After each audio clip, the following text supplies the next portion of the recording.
Thank you all for your willingness to participate here at the SMS, and the extension seems like it started off in a great note, thanks to the previous presentation there from Tom. And I would like to say thanks again to all of you here for being here. And panel one is pretty much titled, it's all about reflections on the keynote, but also thinking about the current state of the non-market strategy field. And our hope is that each of the panelists today, and we've got a distinguished panel here, firstly they're going to share their reactions on the presentation, and secondly they're going to address some of the questions posed to them from Doug, who's chairing the session here. It's a 30-minute kind of, give or take. Each panelist will have 10 minutes to react on the presentations, and then the remaining 30 minutes will be a Q&A. Doug will be chairing this, and the panel will run between 10:30 and noon. With that in mind, I don't need to get into the backgrounds of each of the panel members here. Many of you here know their papers, you've cited them. They're distinguished in many ways, and some of the senior scholars here are doing groundbreaking work on non-market strategy. So it gives me great pleasure to have these senior researchers join us here today at this SMS extension. We're joined by Doug Schuler, who's chairing the session here, and we're going to have, in kind of chronological order, we're going to have Brayden. Well, I think the presentation will be Kishore, then Witold, Henisz, Brayden King, Brian Roberts, and Pei Sun. And then finally Doug will have a conversation with all of us. So I'm really excited to welcome you all here at McCombs. It's going to be really interesting to hear the different views here now. So it's over to you, Doug. Thank you. Good morning, everyone, and thanks so much for coming to Austin, coming to Texas, and early welcome to the people who will be going to Houston maybe later today or tomorrow. So I'm going to actually, as host, I will let my guests go first, but I have an initial comment on Tom's talk because I was asked to talk about, is this a field, and partially because I wrote a paper with one of my colleagues here, Colby Green and Kathy Rabine, about is this a field, and what was interesting, because we did talk about fragmentation, is I've never met Tom.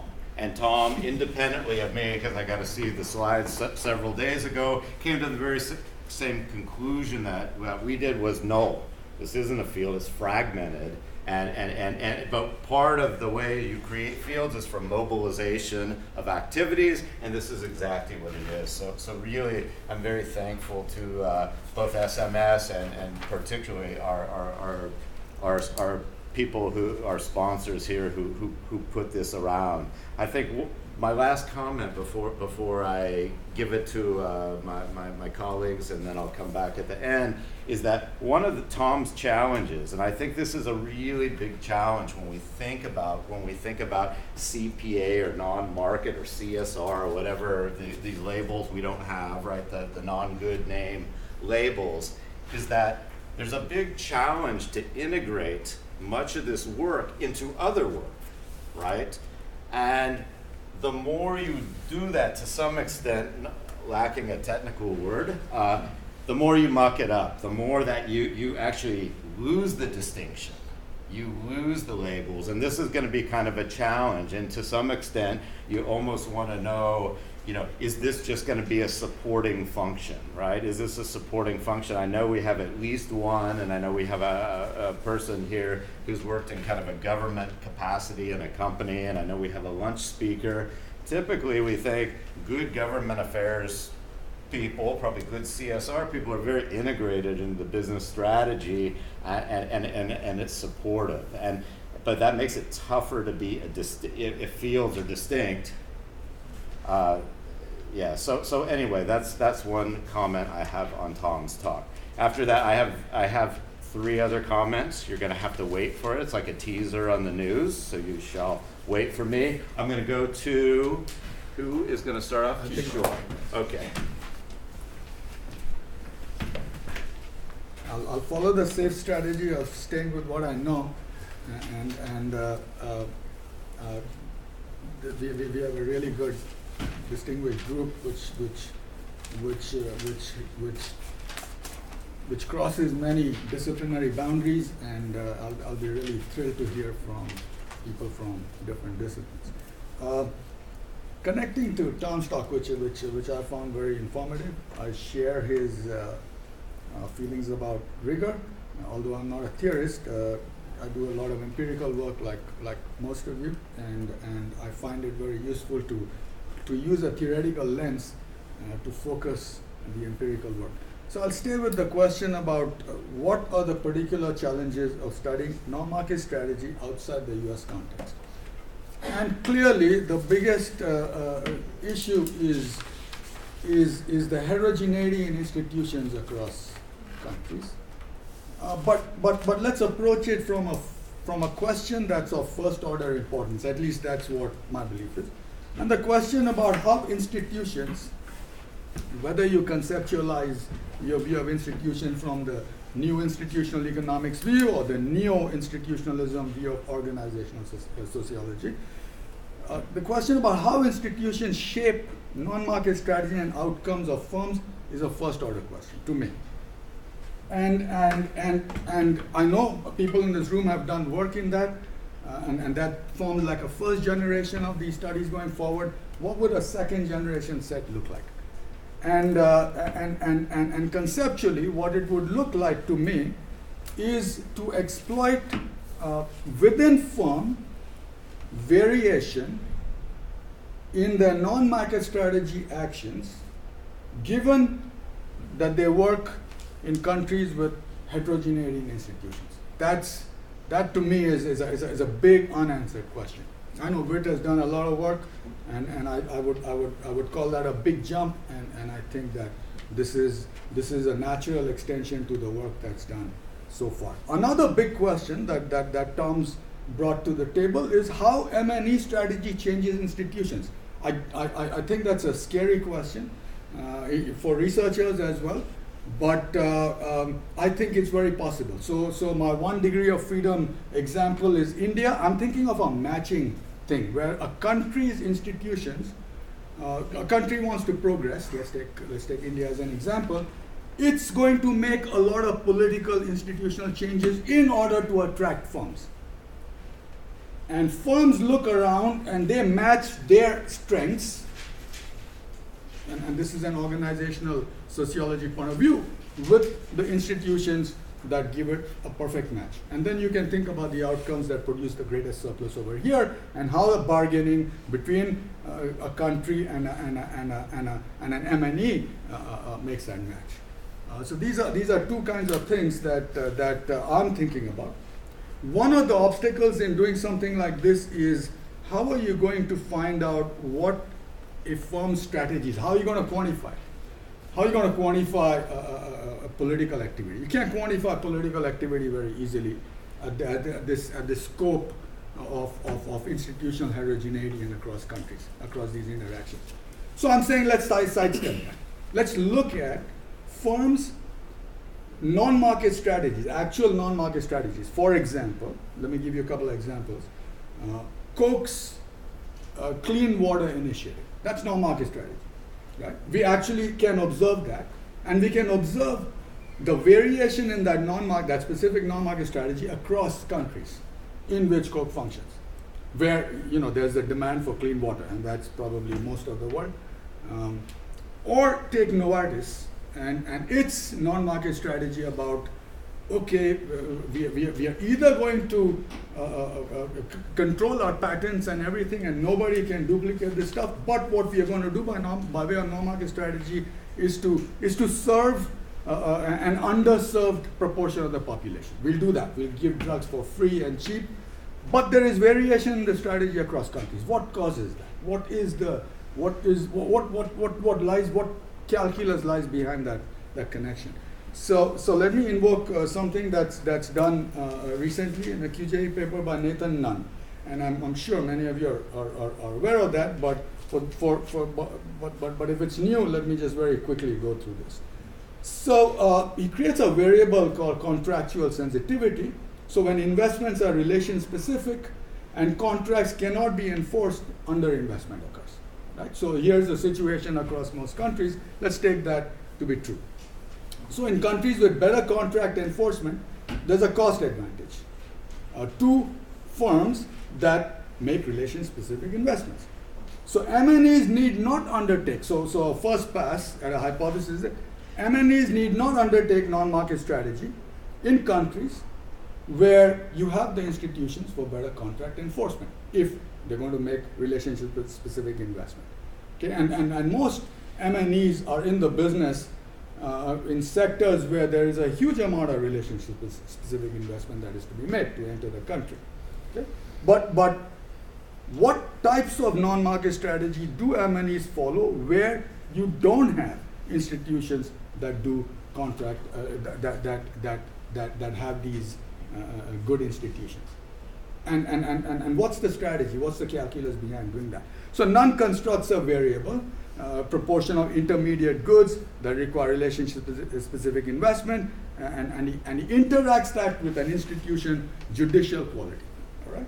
So this is a good first pass. So what's in it for us in terms of non-market strategy? So measuring how relation-specific a firm's investment is a first challenge. It's not that easy to do, but it's doable. It's not very difficult to do. It's not that easy to do. How much relationship-specific investment does a firm make in each country?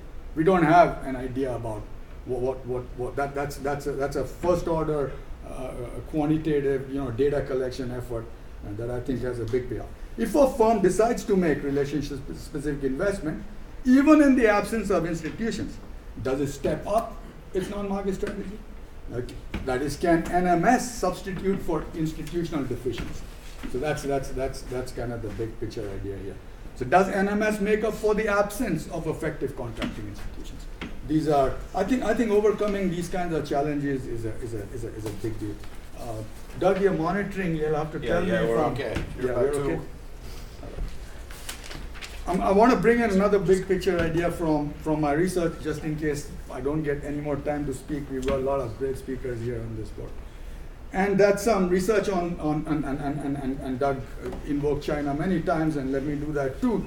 It's state capacity in China. State capacity is a big concept in political science, big concept in economics. I think it's a big concept. I haven't seen this in the non-market strategy sphere. So first of all, what is state capacity? And I go back to the rigor that theory brings in forcing us to think about state capacity. State capacity is not just the fiscal capacity to extract taxes. That's one. It's an essential part of it. So Besley and Person have a book across developing countries which says that these clusters of bad outcomes, inequality, poverty, bad outcomes, has this fundamental determinant, which is the absence or deficiency in state capacity. And so we roll that around, we put it on its head and say that, hey, China has had good outcomes and therefore it must have good state capacity because it's got clusters of good outcomes. And we test it with subnational data. But that's not where I'm going. Where I'm going is I think that this is a big idea, I think, a first order idea when we're talking about firms' non-market strategy interacting with state capacity. So what is it that state capacity seeks to do? What is it that good state capacity seeks to do? What good state capacity seeks to do is to combine its extractive tax ability with making those public investments that elicit good private investment. So these are complementary. If you think of a production function, you have public investment, and that elicits complementary private investments. There's a whole lot of work that goes into doing something like that. Right? So I'm a firm, I don't want to pay taxes, I could migrate out of this place. What keeps me in a city from migrating? What is it that these governments do in order to do that? So state capacity to me is to be able to productively use public investment, and that productively part is to bring in the participation of the private sector. And we find a lot of evidence for it, but getting this into the non-market strategy idea is how do firms think about government capacity, state capacity, when they enter and after they enter, the kind of strategy they use, both market and non-market. And I think you find a lot of variation in firm non-market and market strategy, which interacts with state capacity of a government. I'm going to leave it there, and if my chance comes back, I've got something more on the social movement. Thank you, Kishore. All right. Let me start by highlighting a couple areas of really important agreement in terms of my reactions to Tom's talk. I think we need to think a lot more about capture, and I think the implications of capture and the way we're responding to it and the social implications of it. I think there's a lot of opportunity for non-market strategy and social movement scholars to come together. And during the break, I turned out the SBE conference for next year's Call for Papers, which has a program committee that explicitly was designed to do that. So I hope many of you are interested in that. We'll submit the papers as well as to a special track of the SMS conference next year in Paris. I think the idea, the sort of the arc of the history of the field, Tom has really described really well, and I completely agree with the analog of David Barron and Michael Porter in terms of the field. But it's more interesting and perhaps a little more exciting to talk about areas of disagreement. So let me spend the rest of the time talking about 3 important areas of disagreement with Tom's talk and try to be a little provocative. I think this field has suffered for an enormous amount of time by emphasizing the word non-market over the word strategy. Strategy is about sustained performance heterogeneity that differs across firms. And in conference after conference where people are talking about non-market strategy, there's no discussion of the rents that accrue and how they differentially accrue to different firms. And we've got to bring that in.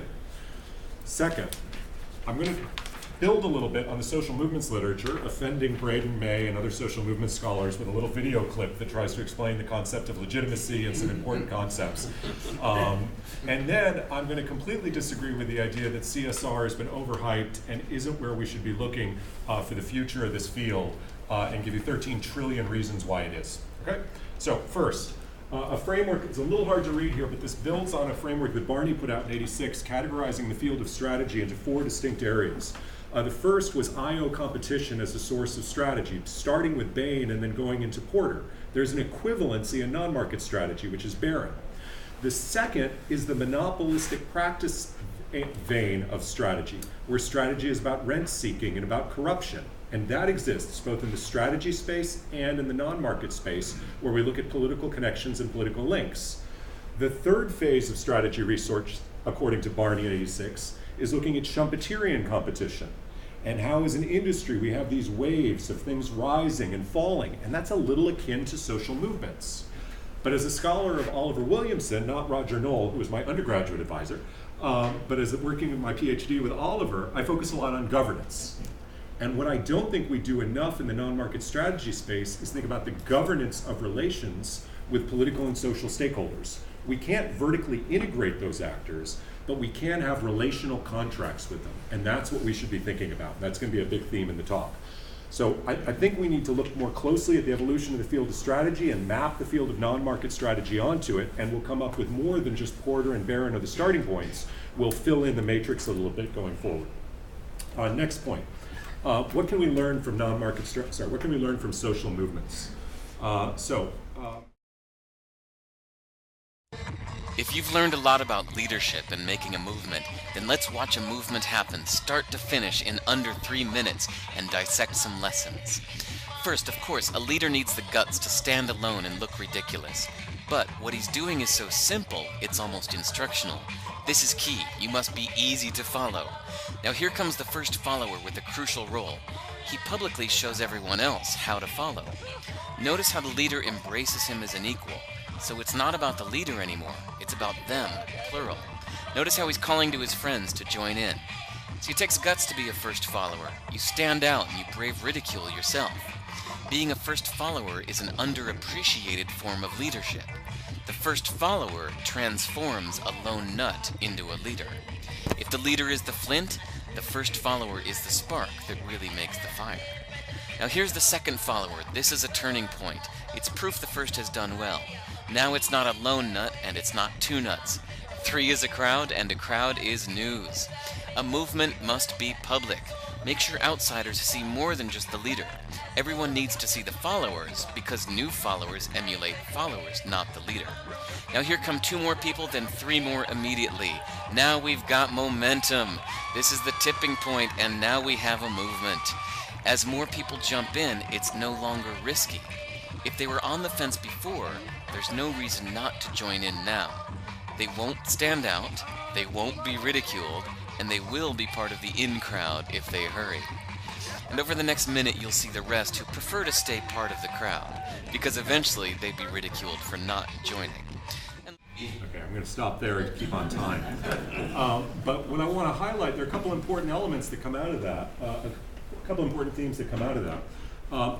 We can't just study dyads. We have to look at the interaction of people who are involved in a social movement, the way they treat each other, the way they build momentum.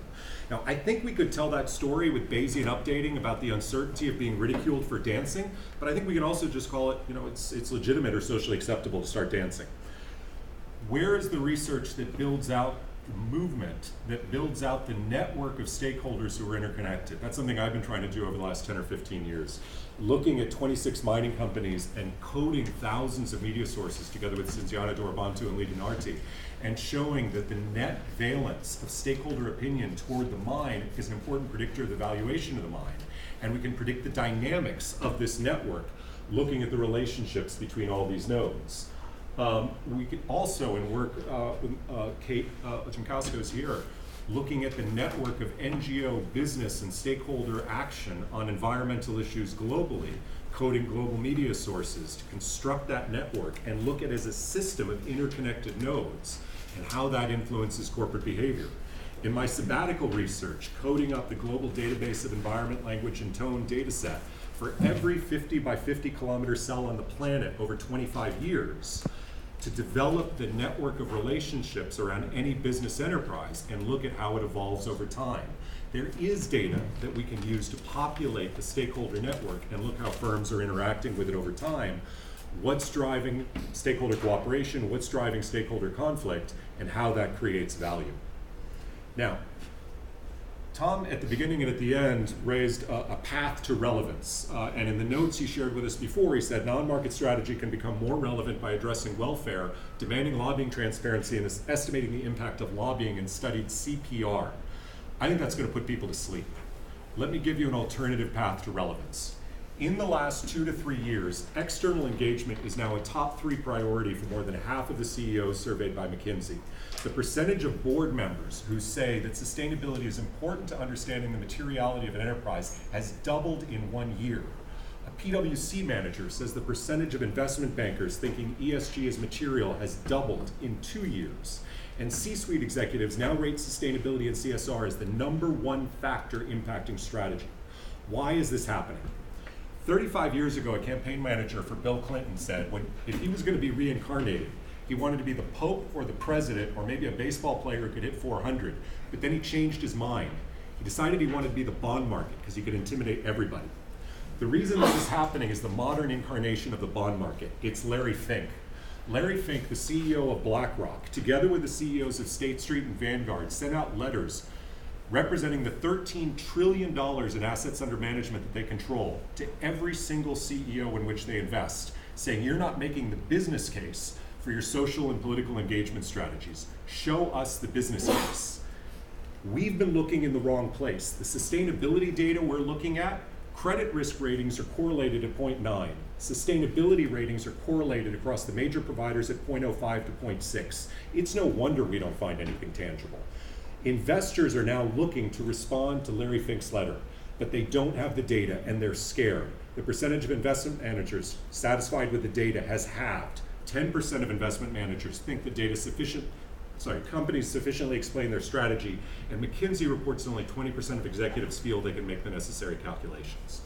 The path forward for the non-market strategy research is to explain these outcomes, to explain how businesses are destroying value by not thinking about the political and social backlash against their actions.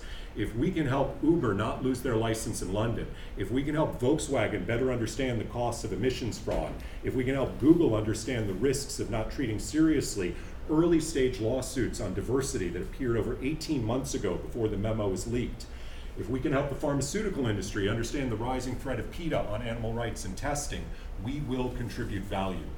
This is enlightened self-interest, not just thinking about politics and capture, but addressing the social movements that are destroying and creating value for the enterprises that our MBAs are going to work for and that we need to study. Thanks. Sorry for the extra 20 seconds.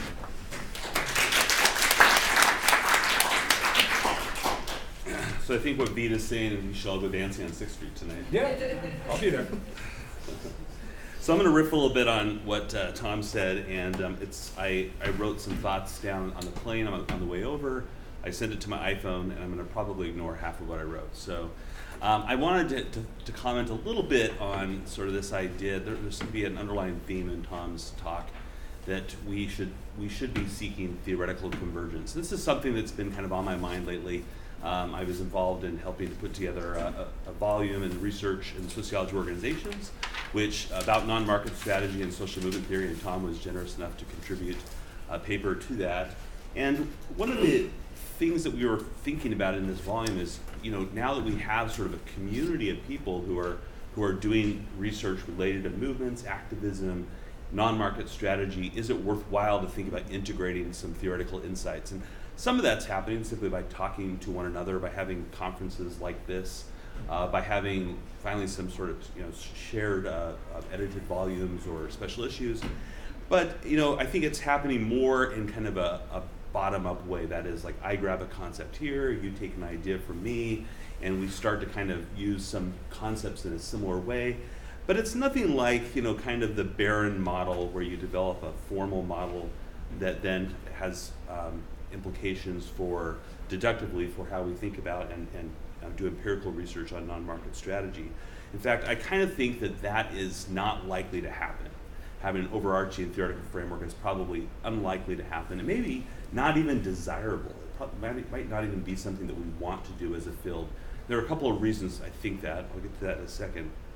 But the main impediment, I think, is that the reason why we found each other as a community, and it's sort of remarkable that we did all find each other, given that we were coming from different areas. I come from sociology, very different background than most of you. It's because we're interested in the same empirical phenomena. And we are basically a group of applied empirical researchers, right? We're interested in understanding the same kinds of empirical problems out there. And we bring different tools to do it, but ultimately the fact that we all care about lobbying or activism or political influence, that's what unites us, not the theoretical models. And because of that, there's a high premium for things like being able to find a novel data set or develop a clever study design. Those are the types of things that tend to get people published in our top journals. But not because we are necessarily pushing a theoretical agenda. What do people outside of our field, outside of this room, think about non-market strategy? I've thought about that a bit. Thought about that over the years. When I first came into, when I first got a job as an assistant professor in 2005, I don't think that I certainly didn't know what non-market strategy meant.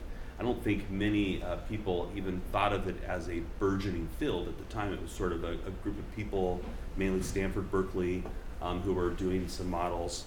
But most of us didn't think of ourselves as non-market strategists at the time. What ended up changing, I think, was that we started publishing research, and then we found one another because we liked each other's papers, right? We liked each other's empirical papers. But the people outside of who don't do research on non-market strategy probably don't identify us, or most of us, as people who do research as non-market strategy. They think about us as organizational theorists or sociologists or economists or political scientists. They don't necessarily think of us or evaluate us in that way. And in fact, it may be bad for us to try to isolate ourselves more than we should, because then we're only talking to each other, not to a broader field in which we're included. When I try to publish a paper in ASQ, typically, we'll have the classic sites, Barron and Diermeyer, in the paper, but the paper is usually framed to a totally different audience. We're usually framing the paper around a problem that a broader group of organizational theorists could understand. I'm sure you each do that in your own subfield as well.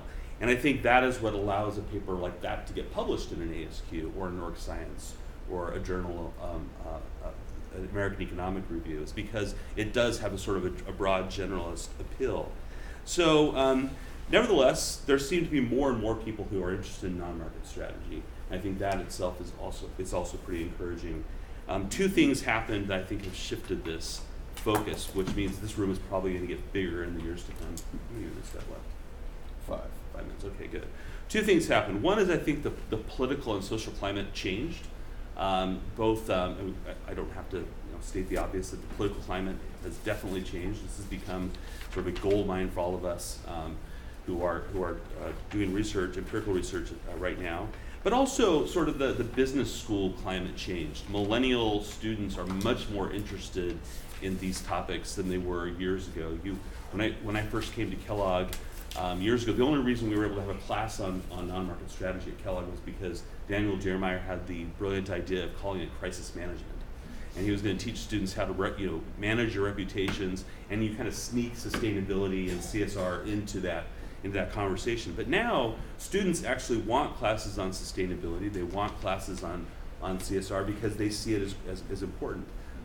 Millennial students are much more likely to see the social and business missions of their careers as connected and linked.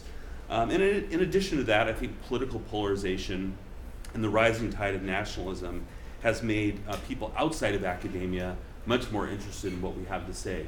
I'm guessing that the number of contacts and phone calls we're receiving from journalists just in this room has seen a dramatic uptick in the last year or so, and I think that is not likely to change at all. So Trump has been good for business. I think there's still a strong incentive for us to talk back to our home disciplines. And we need to, even though we are fragmented internally as a community, we don't want to see that necessarily as a bad thing. I think maybe we just need to reframe it as we are diverse, we're intellectually diverse, and we talk to each other and learn from one another, but in the end, our conversations tend to be directed as much out of the community as in. One last thing I wanted to comment on was Tom's model that he put up about non-market strategy included various types of actors. It occurred to me that, especially when we think about private politics, one of the most important and most ignored actors in our research are consumers themselves.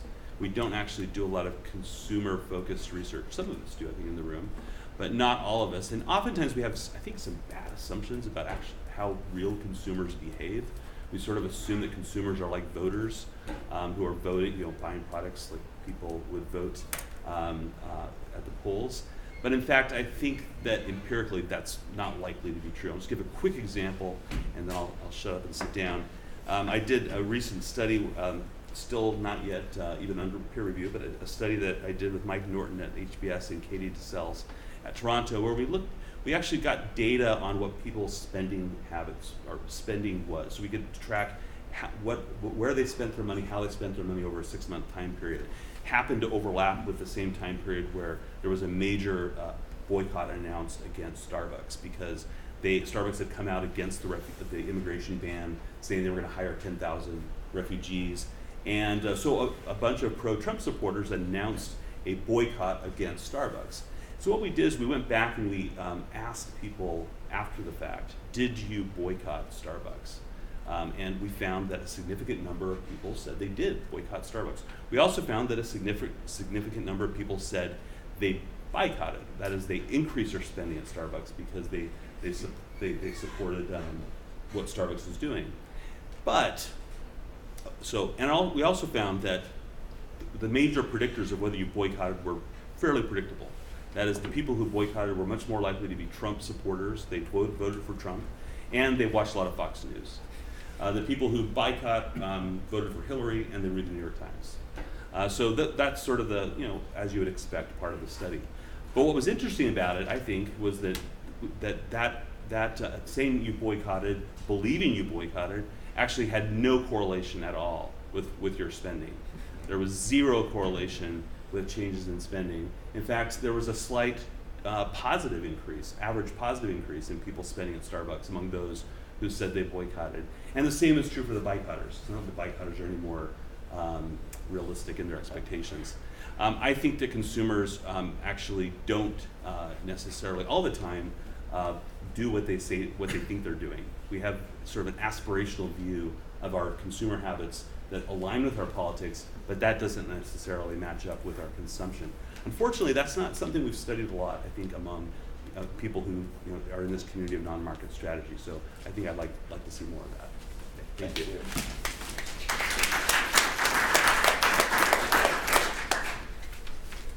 I am Brian Roberts. Apparently, this is the Roger Knoll Progeny conference, so let me establish my links to Roger.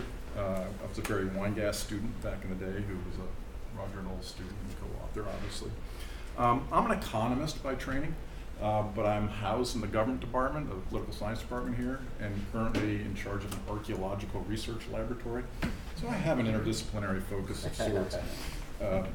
Competency is a different question. I'm going to talk about a number of things that are correlated, probably about a 0.1, but related to Tom's talk. And some of it's going to be pragmatic in the sense that I think the call for interdisciplinary appeals is important. I think there are fundamental challenges. I think we have to start at the ground in terms of common behavioral assumptions. What are our behavioral models and how consistent are they? And is that the foundation for whether we're talking to each other or past each other? But I want to also talk about the connection between modeling, measurement, and related issues, because I think Tom's emphasis on lobbying is well placed, but part of the problem empirically is how we've measured that over the years. We measure it by dollars spent on lobbying. And then we think it's the same data generating process that was responsible for corporate campaign contributions. And these things are just fundamentally different. I mean, the money spent on lobbying goes to lobbyists, it doesn't go to the politicians. And so we have to be very careful about that. And it coupled with the fact of what constitutes lobbying. I mean, in 2007, they really cranked down on disclosure rules and likewise in lobbying. And so the number of federally registered lobbyists is declining precipitously. But that doesn't mean lobbying's going down. And when a CEO goes and chats with the chair of the Appropriations Committee, that's not lobbying. So how we measure these things is going to be critical to your enterprise in terms of whether we're going to get at the question of the influence of lobbying. And I think the larger lesson there is that all of this stuff there's multi-channels to how corporations approach, deal with these issues, non-market strategies. And yet when we go out and measure them and try and do these models quantitatively, we fall into some really bad habits about not thinking through the data generating processes lying behind these things. Just a brief aside for Tom's concern about understanding how issues get put on the table. Well, right across the way, Brian Jones has the Policy Agendas Project, which has been, and he and Frank Baumgartner have been doing this for years, collecting data and at least beginning to ask these questions. In fact, how is it that certain policies reach the light of day and others don't? And so the theoretical stuff is a little weaker, but the empirical stuff, the data collection enterprise over there has been phenomenal. And so there are opportunities to get quickly to some of these questions that Tom's raised about that. One of the things I do here is I teach the money and politics stuff, and I want to talk a little bit about that. I mean, Citizens United got everyone riled up. I got a lot of calls. Right after that, and my first prediction was, certainly large publics are not going to want to touch this with a 10-foot pole. And at the federal level, federal campaign finance, corporations have not taken as much advantage of Citizens United as, say, for instance, unions, sort of the newly enfranchised as a result of Citizens United. But that doesn't mean that doesn't matter. And so to get at sort of the comparative side, there's a comparative side here in the United States, which is using state level data, right? And we don't do that enough, but for good reasons. A lot of it, certainly historically, the quality of the data has been terrible. But there's great variation, institutional variation, cultural legitimacy variation, however you want to talk about it. But that's actually where a lot of this stuff is beginning to play out. If you want to see where Citizens United is playing out, certainly in the corporate world, it's at the state level. right? And we ignore that to our peril, because that's, there's larger disparities in terms of resources on either sides of issues and the like, and you're much more likely to find this stuff there. It's just not leveraged enough. It's been difficult over the years. It's gotten better because the quality of the data has gotten better. So I would talk about that. The other thing, we talk about the impact of corporate influence on political institutions and vice versa, political institutions on corporate behavior. One of the things Tim and I have been talking about a lot, and it's getting a lot more traction now, is the whole issue of political uncertainty and managing uncertainty, not necessarily managing policies, but the environment in which policies are created, I think, is an enormous issue for corporations, and understanding, using that as a foundation for understanding the motivations for certain types of political activity by corporations and related interests is a really, really important component of all of this. And going back to the money and politics side, I'm kind of wandering a little bit, going back to the Citizens United thing, one of the points I didn't make was, when I talk to my students about corporations, money, and politics, I talk about it like a magician. I mean, they want you to look at that. They want you to be concerned about Citizens United. But the amount of corporate money of that sort in politics is tiny, right? And it's getting worse, because the only vehicle by which corporations can make direct contributions, obviously, is through corporate PACs. And back in 2002, when McCain-Feingold was passed, and they indexed individual contributions, and it started 2000, it's now 27, it'll be up shortly. They didn't index PAC contribution, and that's just going to fade away as an issue, right? So that channel is gone effectively, right? And it's silly to keep looking for that relationship between corporate PAC behavior and performance measures and or outcomes in Congress. I mean, they're just fading away as a channel. So, but look over here. This is where I want you to look. Money and politics. Yeah, overturn Citizens United. That'll have no effect on corporate political strategy, right? Because it isn't part of it right now. And I think we need to pay attention more to the lobbying stuff, but then we get into the measurement issues and likewise. So I think it's important to understand what channels really are being used, which are purely distractions, and kind of wrap our heads around that. So that's one of the things that I would want to talk about. The common language issue. So I am an economist in a political science department, and when I started publishing back early 90s, I came out of an economics program. I was a Weingast student. I was a Doug North student at WashU, speaking of new institutional economics. And there were fundamentally different assumptions, behavioral assumptions, that journal editors and reviewers were throwing back at me when I was trying to publish the stuff initially in political science. And I think that's part of this common language. It's not just terminology, but it's baseline behavioral assumptions that we have to agree on and understand before we can really make these kind of interdisciplinary movements forward.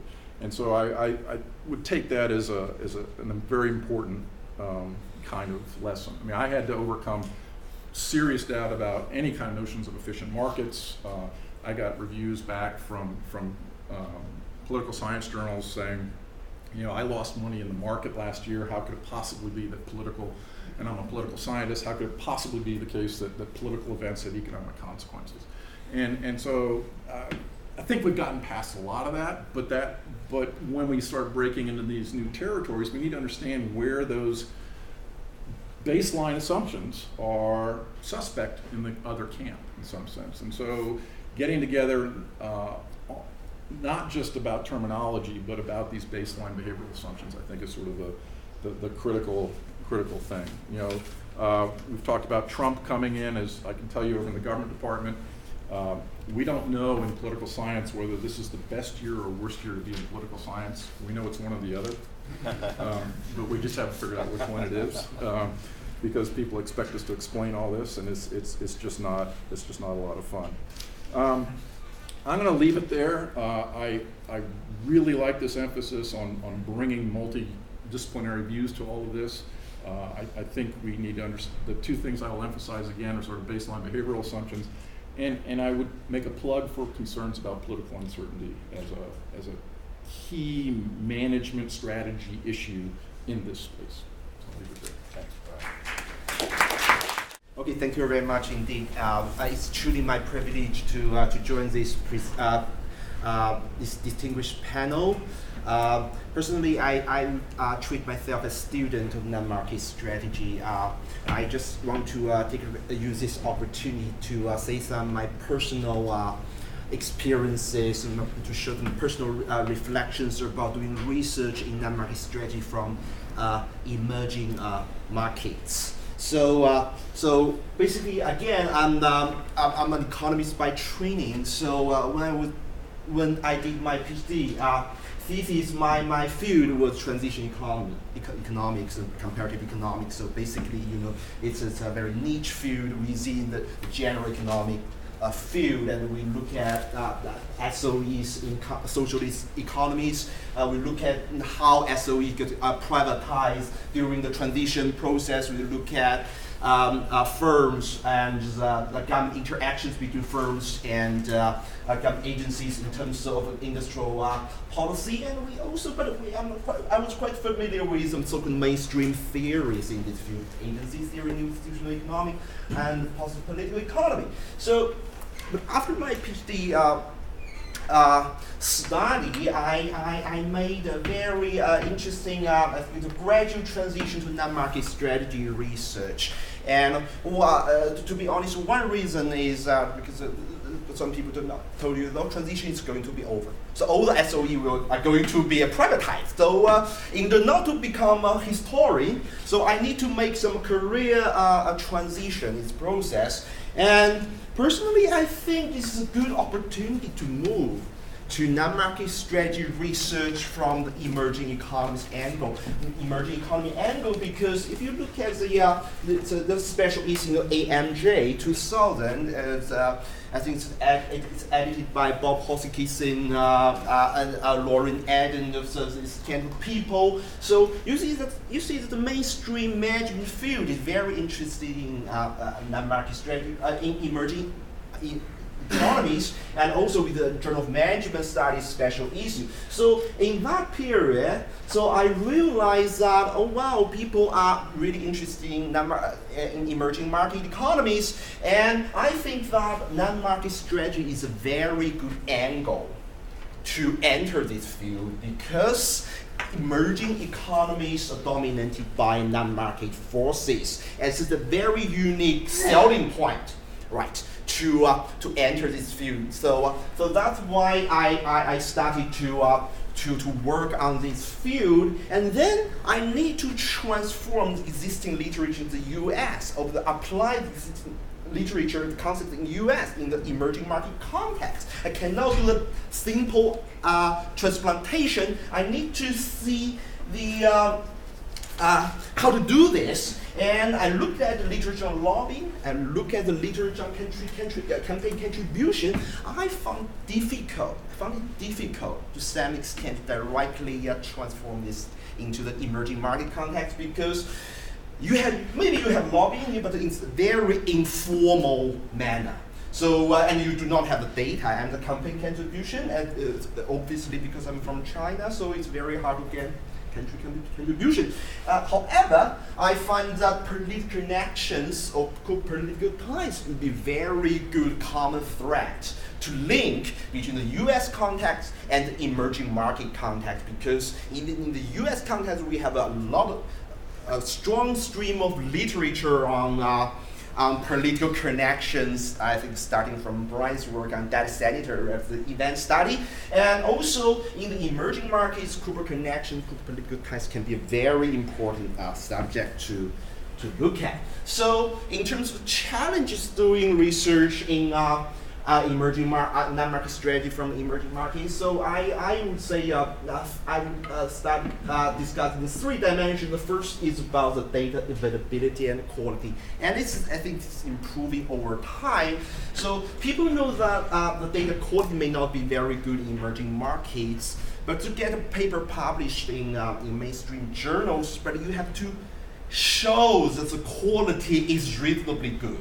So I think that's one thing. The second thing, I think, following the initial talk about the heterogeneity institutional context, I would like to mention several things, and I think this also has to do with talk by Tom earlier. So I think the first thing is about risk-return duality of political activity. So because if you look at US-based literature, you always talk about the benefit, the strategic benefits, lobbying, country contributions, political connection can bring to the focal firm. Because US, of the developed countries, have very developed institutions.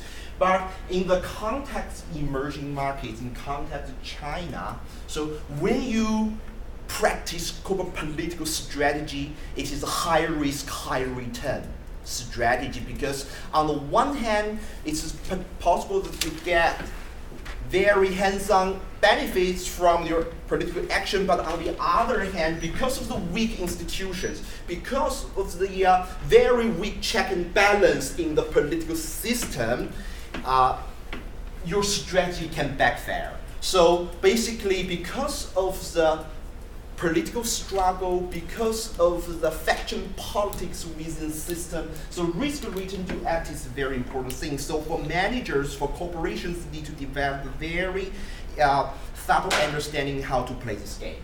I think this is the first thing, and I think this is also reflected in the prior literature by Henisz and Siegel. And the second thing about the policy versus the resources, because in the US context, people talk about policy influence. Because you have a very developed institution, so once the policy is formulated, it's passed, so the implementation of the policy may not be a serious issue. Of course, there's some implementation issues, but in the emerging markets policy, that can be very significant decoupling from policy and implementation. So in that case, firms, businesses care more about the real resources, the discretion, who control the resources, who enforce the policy. So they care more about the real allocation of the resources as well as the formal policy.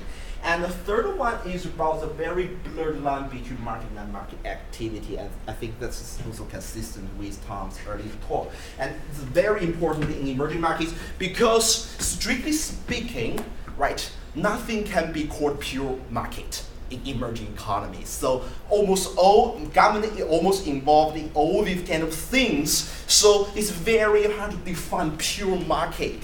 So even, for example, think about the supply chain management. So many of the suppliers are also affiliated with the government to some extent. When you talk about the marketing channels, so a lot of marketing channels controlled by state-related entities. So in this case, even if you engage in so-called seemingly normal business, you have to think about this integration between market strategy and non-market strategy. And finally, I think it's also important. I think it's already in the American literature, but in the emerging market, we also think more carefully about the agency issues within firms. So we have a lot of agency problems within firms, and how the corporate political strategy, strategic CSR are related to this managerial and large shareholder agency issues can be very important to look at. And finally, the third challenge is about articulating theoretical contributions to the mainstream, because you do research in emerging economies context, but you have to make sure that you can communicate, you can make people understand the relevance of your research findings to the mainstream theories. I think, so in time's interest, I will go through these the papers very quickly, because I talk about this because of my personal experience. I think the first one, I think is accepted by Witold, right? So this is a paper actually about the integration of markets, capabilities, and the political strategy. So the basic idea is that deep political connections can harm your market-based capabilities. over time, because of the over-reliance of your political connections. So over time, so you may develop your market-based capabilities. And the second one is about the heterogeneity of political ties. So people, companies develop different types of political ties. The political ties are not always the same. So because you want to manage the risk-return duality, so you develop portfolio political ties to manage this. And finally, this is a paper about how political connections can exacerbate the agency problems within firms. So because you have political connections, but the political connection may not be used for the firm's benefit, may be used for the benefits of managers and large shareholders. Because they have the political connection, because they have the political capital, they can take advantage of political capital to harm other stakeholders. So this shows that the resource dependence theory and agency theory can be integrated in various fields. Okay, some future opportunities. I do see important opportunities for integration between CPA strategic CSR and also integration between non-market actions, market-based strategies. As a lot of panelists have talked about this, I don't want to repeat. And finally, some personal suggestions. I think, again, I think we need to value diversity and. But I think I agree with Douglas, we might not be able to achieve some convergence in terms of theory or even common assumptions. I'm afraid we value this diversity, but we start talk with each other, right? So this is less fragmentation, more diversity, but less fragmentation in terms of we have more communications. Right, and the second thing is, again, is to build up the community. My personal experience is that, I started, because this is the SMS extension. I started to participate in SMS 10 years ago, and 10 years has passed. I still have difficulty choosing the track in submitting my papers, because there's no non-market strategy track so far. So in the past 10 years, I need to be very careful in choosing the tracks in terms of submission. So I think, when it is a multinational political strategy, I chose to global strategy track. And because of global strategy, people, okay, this is a very niche paper, so okay. And when it is a single country study, I chose it to another track. So I think, however, in the case of Academy International Business, or AIB, we have a specific track for political and institutional environment international business. And I can tell you that this track always attracts the biggest submissions from the international business community. So I think it's time for people to build up the common community, and also more important to leverage emerging market context. I think the current community can do more to leverage emerging market context to boost its legitimacy and relevance, because emerging market is such a fertile ground for future non-market strategy research. Thank you very much.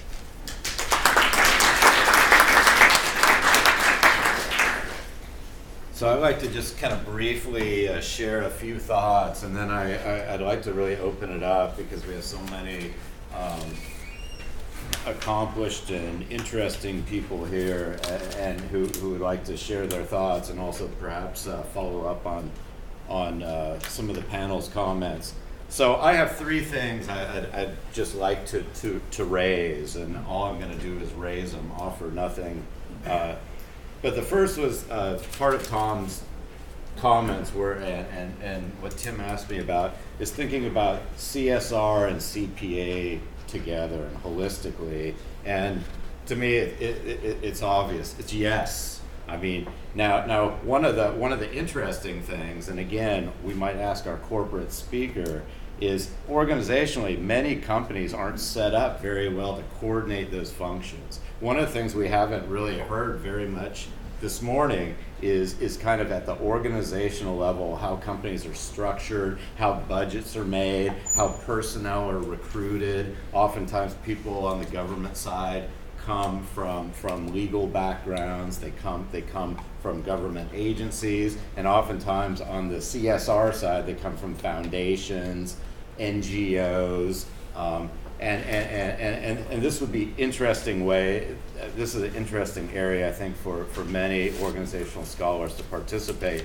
Another thing is actually Kathy Rabine and I have a paper that came out a couple of years ago about really kind of it was a framework, but a framework to show how that CSR may be able to enable some of the types of strategies that we associate with political strategies. So for example, and we got this from some field work we did embarrassingly like 15 years ago, where in interviewing some senior government affairs people at companies, we found out that a minority of companies actually use their kind of foundation CSR activities to build relationships with certain congressional offices. And we thought that's a very interesting way. If we think so much of the CPA literature is about gaining access and trying to get into that office, CSR gives a path to get into that office, and then hopefully to get all those influential benefits that supposedly follow. The other thing it does, and again, I think this relates a lot to some of the work Veet's done and others, which is really important work, is it allows companies to interact with these community actors, whether they're organized, whether they're not organized, and this is very powerful. A matter of fact, if we really believe in constituency models of representative democracy, we would think this is much more powerful, right? If Veet's out there with you and he has that kind of support, the political actor really needs to respond to that kind of support. And I'm not surprised that in their work they find these positive relations to the value of the firm. So that's.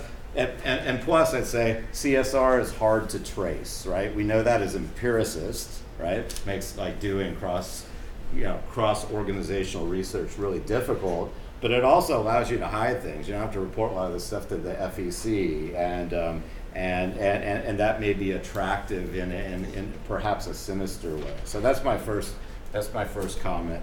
My second comment is Tom said something, and I'm a very cryptic note taker, so I don't know what I wrote like 90 minutes ago.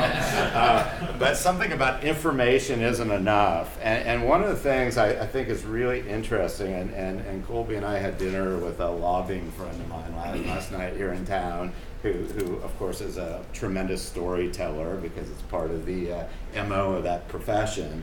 And he's actually a lobbyist for the rent-to-own industry. So the rent-to-own industry doesn't have this like really great stellar reputation.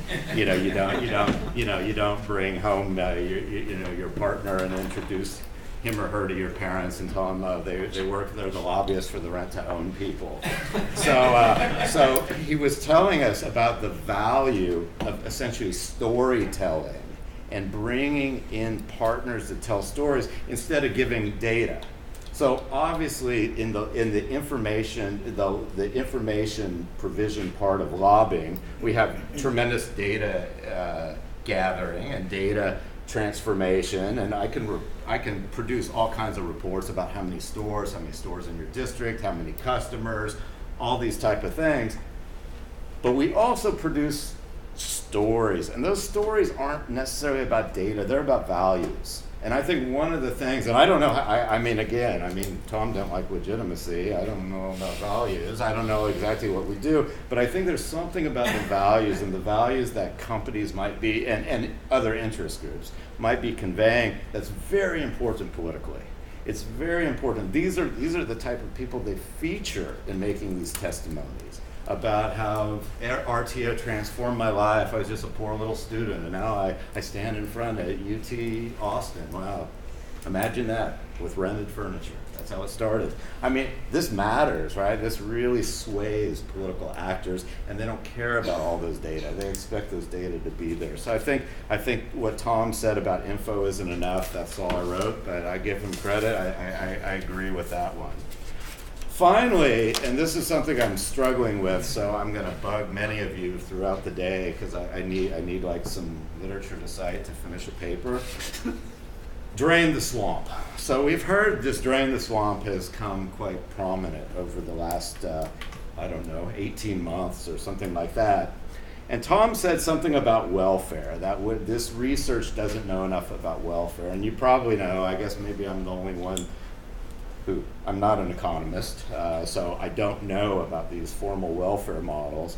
But I've been thinking a lot about political activity and democracy, and political activity and populism. And we don't write about that. We don't write about whether it's corruptive. We don't and so one of the things I've been thinking about is whether there is any social sanction, and I think there's a lot of dichotomy.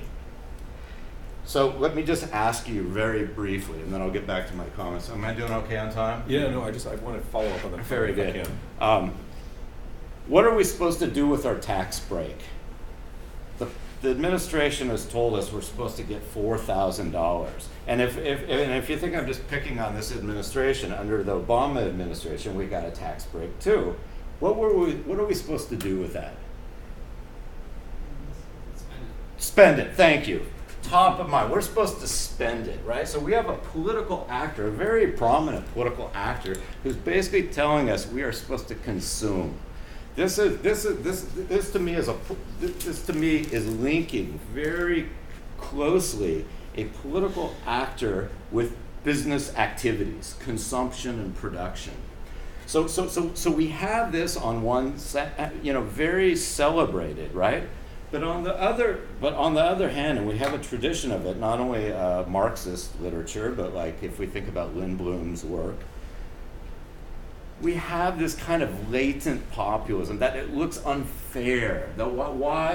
Again, drain the swamp. We have a president who's talking about essentially dissolving the link between big business and the government, dissolving these lobbyists, right, or disproportionately corporate-tied lobbyists to the government. And so I'm really struggling right now about what wins.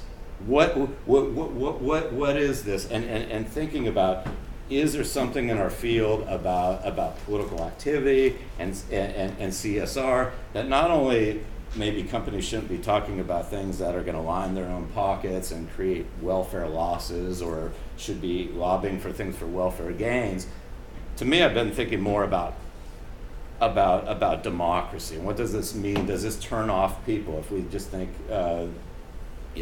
the government's full of these business people? I don't want to participate. I'm just going to do my thing. Can I follow up on that point? I am done. Yes, absolutely. So the floor is to everyone, and I guess Veet's going to take it. Let me just, I think about this a lot too, and I go back, it's sort of interesting if you go back to the history of business schools. When Joseph Wharton founded the first major business school, it was in an era of populist outcry against the trusts, the steel barons, the railroad barons, and he was trying to create a broader social science education to show that managers could solve the social problems incident to our civilization so business wouldn't over-regulate and wouldn't come back and nationalize companies. It was a preservation mechanism.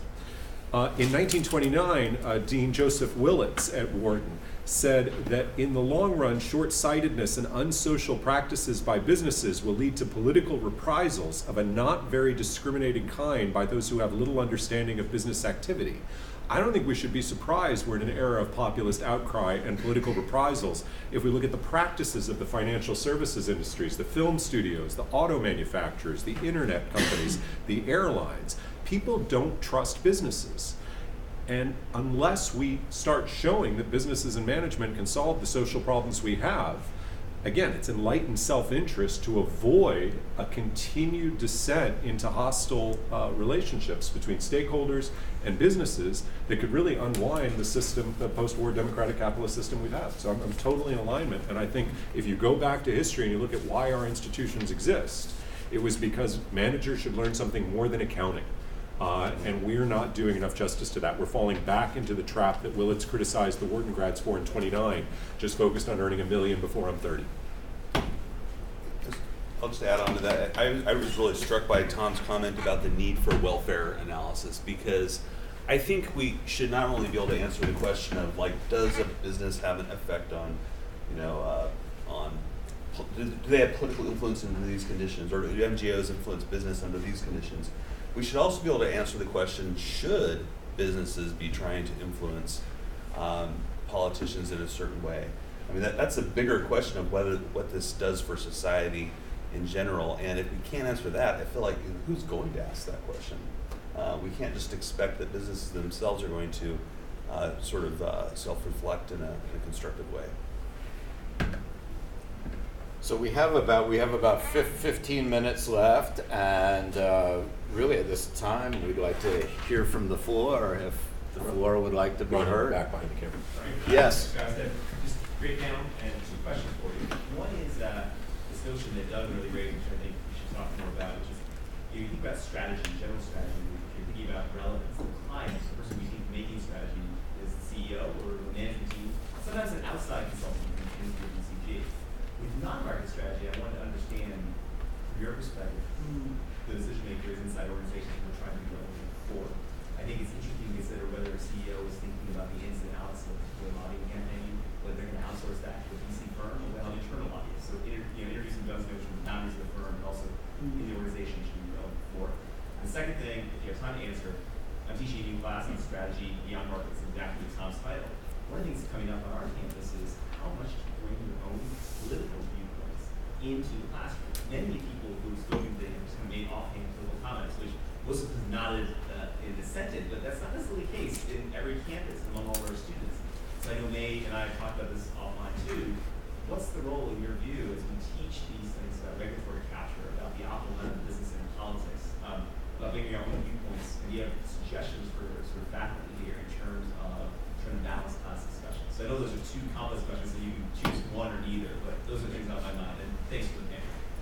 Okay, I will try first about the second question, because I have personal experience teaching MBA about a case about Google in China, right? It can be a very sensitive case because you want to evaluate the strategy of Google in a very politically sensitive industry in China, and the lesson I've learned from that personal experience that I should stay away from political, ethical judgments, because you cannot do a survey about students' attitudes beforehand. And the students, sometimes they express themselves very openly, sometimes they hide their opinions, but in the end, it's very it's obvious that their student evaluation can be drastically different about views. And so my personal experience is that you can discuss the effectiveness of the firm's strategies, but the lesson learned, I might overemphasize my personal evaluation of the issue. I would differ pretty strongly, but with a caveat in that I think it's incumbent upon us to draw upon our research for business practices that generate backlash, that generate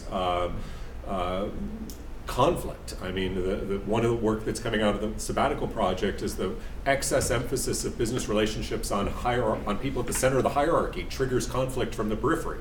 So let's show the research. Let's not talk about Trump, because that's just going to, I mean, unless you're a political scientist, maybe there we can talk about it, and we can talk about this, or we can talk about the social movement, but bringing in the individual actor. So talk about diversity. Talk about the dangers of the immigrant ban, drawing on the research that exists, but don't bring in the specifics. On the first point, I think it's a huge issue that government affairs, external affairs, sustainability, community affairs, all of these things aren't linked. Communications, and they're often rivally competing for the same budget, and so they view each other as substitutes or at not coordinating. In 2014, I published a book called Corporate Diplomacy, which was really trying to highlight and put all these things together for exactly that reason. I think the audience is the C-suite, because that's ultimately who's responsible for the external relationships. And in different companies, GE organizes it through the general counsel's office. Some people have an external affairs office. Some people put comms first. You have to kind of look at the company and how it's structured. I don't think there's a right way to do it, but those functions have got to come together somewhere, and hopefully before the C-level, but if not, your audience is the sea level where it comes together. I think May actually has some interesting thoughts on this. I was going to say something, but I had a conversation with May related to your last question and she says it much better than I do. So. No. I was going to ask a question. Okay, but you told me one time your opinion on teaching values in the classroom, right? Oh yeah. So how do you approach it?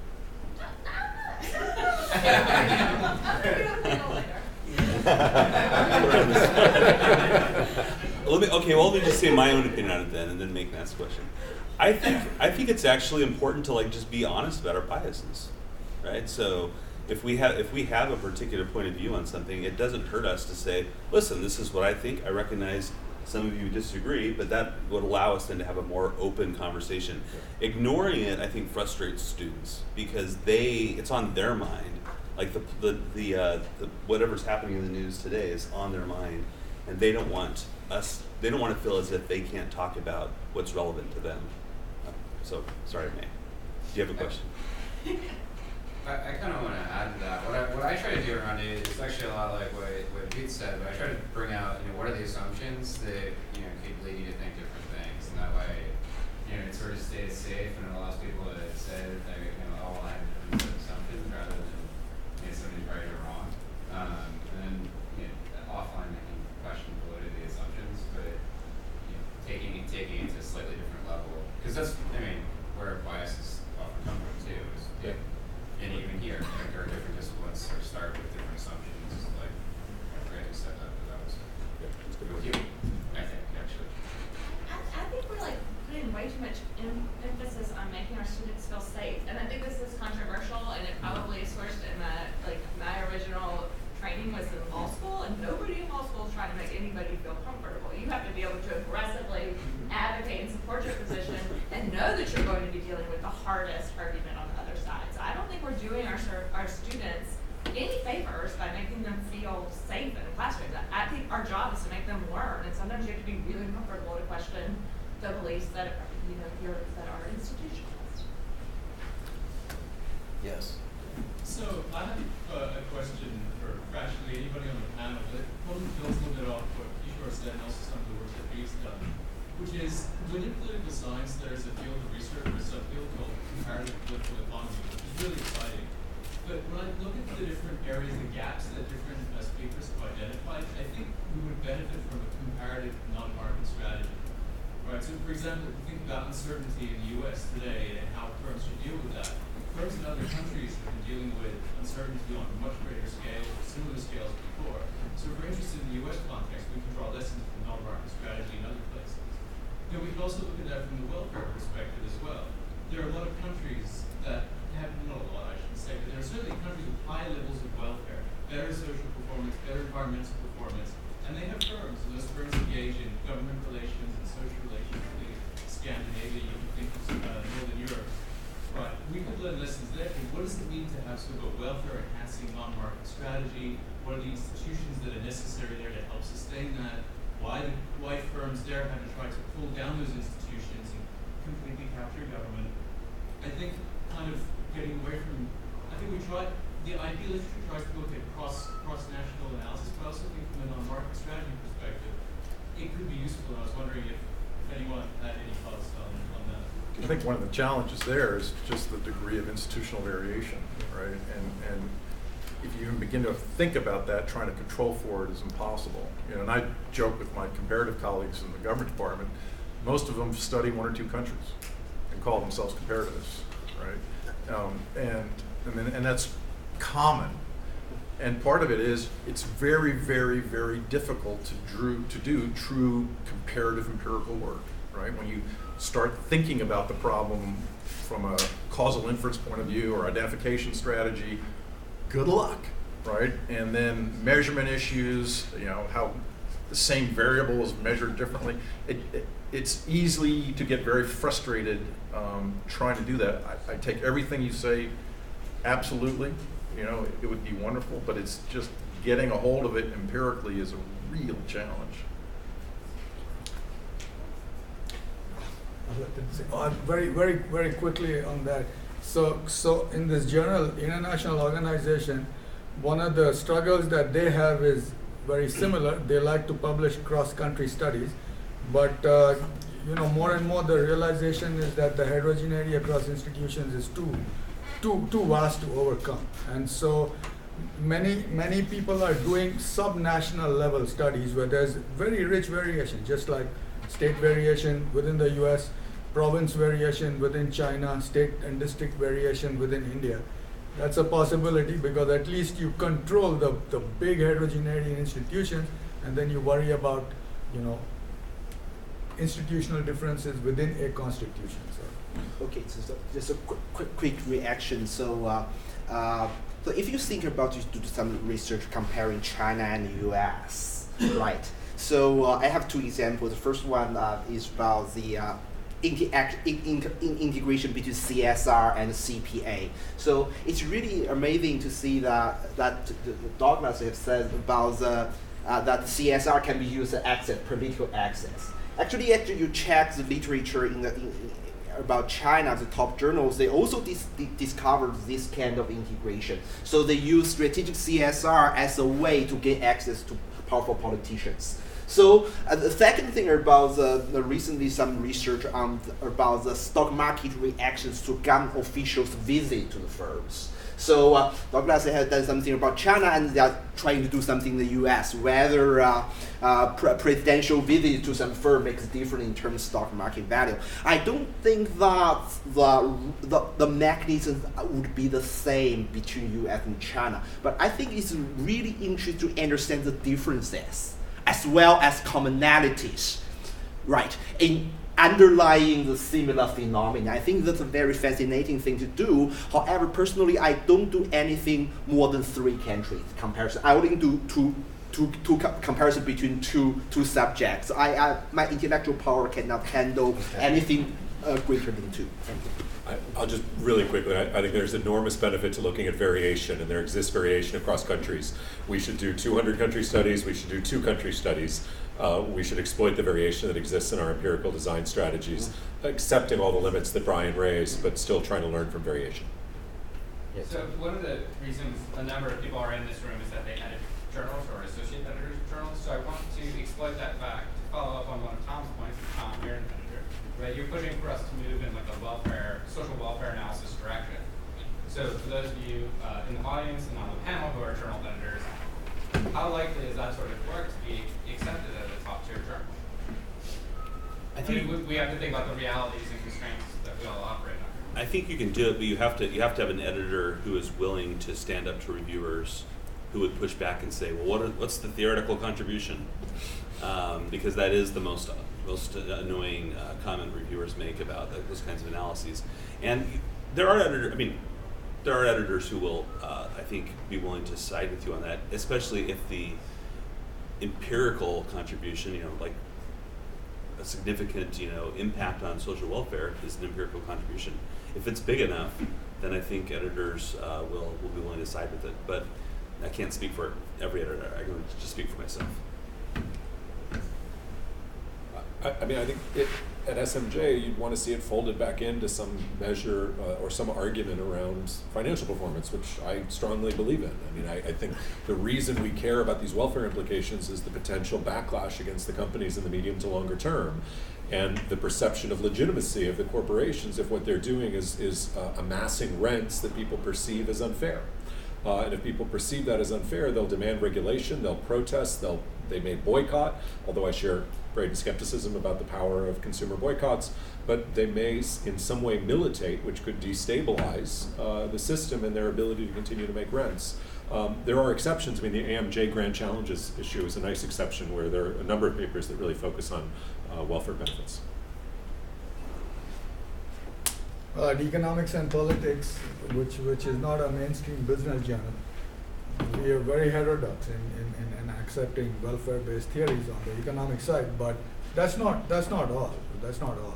There is this whole new acceptance of institutional stuff, which has welfare implications, which has implications for profits, and we're okay with either one as a deep end.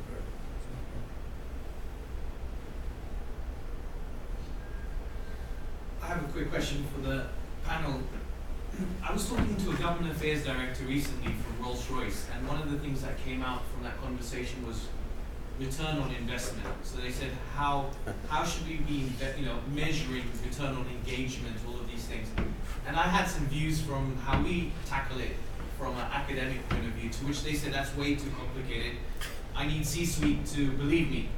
So I said, okay. So how would you look at this idea of return on investment at the government affairs level? Because some of them are doing CSR, some of them are kind of engaging with governments.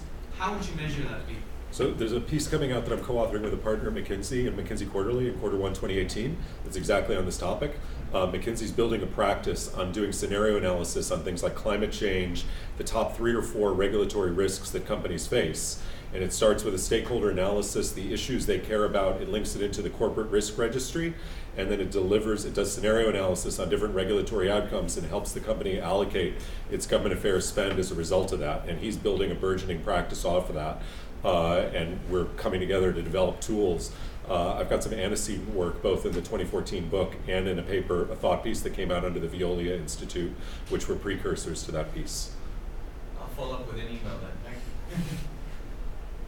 Yeah, actually, Shell does very similar kind of scenario plans, and I think it's really in a response that it's very difficult to kind of do to trace like a dollar given at this time or a meeting at this time to these particular outcomes that would occur within the measurement period. That's really the downfall. And I was on a NAM panel, National Association of Manufacturers panel years ago, and with somebody from Cargill, somebody from Intel, and really trying to, very smart people, very capable, but from our point of view, they'd be very unsatisfactory kind of solutions, and probably creating these wider scenarios is the best you can do. The challenge is probably in a place like Rolls-Royce that's hard to do internally with with a very analytical engineering kind of mindset.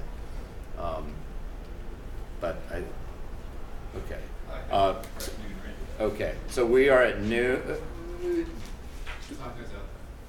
What?